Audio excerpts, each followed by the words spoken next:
Humans have and will continue to be for the foreseeable future excellent at edge cases. And in a live television, live sport, live environment that so many people encounter, edge cases turn out to be everywhere. And you don't recognize that you're just like subtly correcting. We, for the last 10 years, have used some form of what today we would call AI. And it is only in the last 2 or 3 years that it has become a regular piece of UFC data collection. And it is limited. Understanding these things is very difficult for an automated system to do. And that is only one aspect. Landing a strike. We've used sensors and gloves. We've used a ton of different techniques. We've had people with mouth guards in their mouths. And if somebody puts an arm up and your strike hits that arm, that's a missed strike because you blocked it. But to a computer and to a sensor and to like all of those sensors look at that and they're like, that's a landed strike. Yeah. Now maybe you could teach it away from that. Okay, great. Somebody swings at you, and this is a game of inches is being generous, right? This is a game of less than inches. If you ever watch a professional fight, the most amazing thing is how little somebody moves to get out of your way because they know where the arm is coming and they move and like the air, right, moves in front of their nose. It's that close. Okay, I swing at you. A human can tell that you rolled with that, right? And then we have rules about if you rolled, did that actually land or did it not land? That distinction for a computer is incredibly difficult to make. And the problem is that oftentimes those are the most important strikes, right? That those can be fight ending if you didn't catch it right.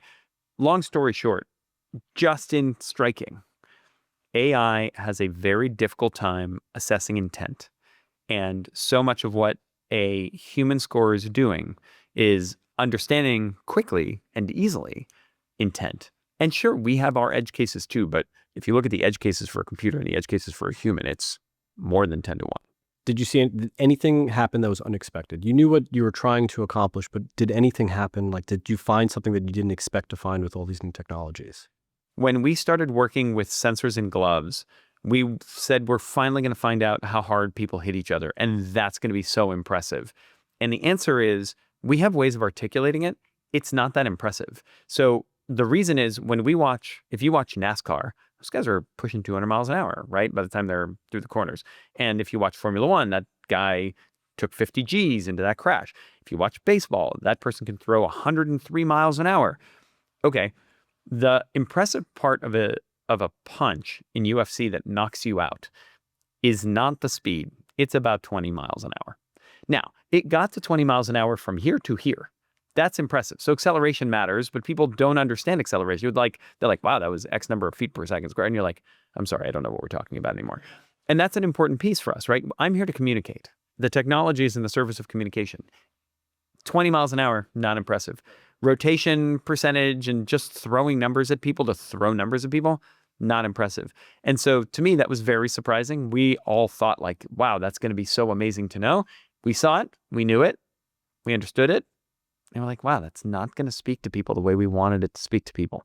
Can you walk us through how the UFC is using Watson X to power UFC Insights? So UFC Insights engine built with IBM Watson X for us is a unlock for our humans. I have stats producers. The way we show stats on air on a fight night is that we have a stats producer who is watching our commentator screen and seeing not just all of our statistics that we're producing that night, but also some comparative statistics. This is this person's previous best. This is their average. This is the weight class average. But it's quickly overwhelming. Even in the course of a regular fight, which has a continuous clock. You start at 5 minutes, you go to 0, barring a foul. There is no stopping. And there aren't an unending number of opportunities to put stuff in. So if you're going to change the story of the fight, you have to get organized and pick your moments. UFC Insights engine is built to ask all of those questions at the same time while the clock is running, and then score for us the things it is seeing. And when AI is doing its best work, I think for experts, it says, here are 5 options. And you say, well, options 1 and 2, I know.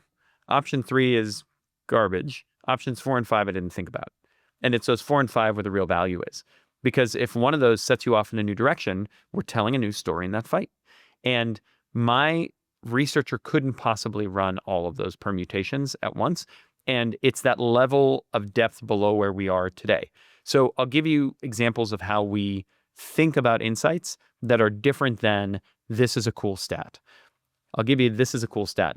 72.45% of the time when so-and-so lands 6, takedowns, he wins. By the way, if you land 6 takedowns, you should be winning more than that. People would see that and be like, wow, that's a lot of numbers, right? Like, okay, sure.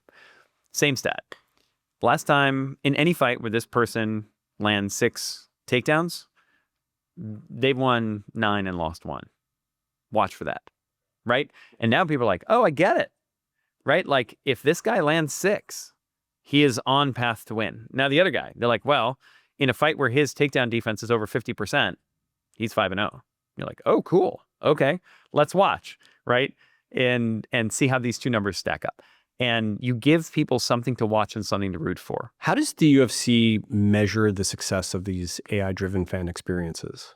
UFC measures the success of UFC Insights Engine by, it's a multifaceted thing, and it's also a gut thing, right? I don't have a KPI that says, how interesting was this insight? It's a weird KPI, right? You're like, all right, what's interesting, right? What does that mean? It's a continuous feedback loop for us. We understand what's interesting. Actually, when we launched UFC Insights Engine, we were working with our social team because one of the channels on which this goes out is we do an insight in social. And we were spitting out some of these insights, and social came back and they said, the platform we're putting this on, Instagram, Threads, all these things, they're like, the reaction we're getting is nerd. That's bad, right? I'm not speaking to the people on that platform if that's the reaction I'm getting. Okay, that doesn't mean all of it's bad.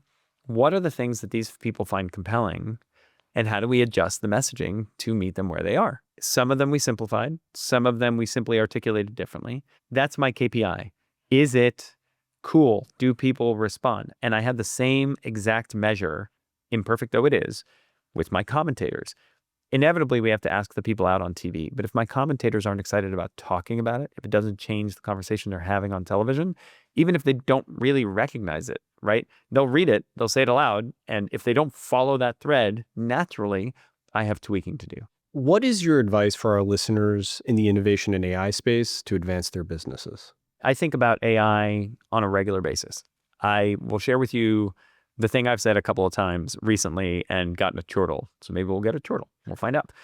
If someone had walked in to your office in 1999 from, the C-suite, and they said, all right, guys, I've heard of this internet thing. I need more internets in here. We've got to how are we interneting this problem? Right? That sounds ridiculous today. And AI is not different. AI is a tool, not a outcome. And we need to think about it that way. The change is coming. You should own the change. You should power the change. You should do all of those things. But AI is not an outcome. It's merely a structure, a framework, and you got to pull from it the things that make you better. That on the other end, you can say like, that changed how I work. That changed the output from my team.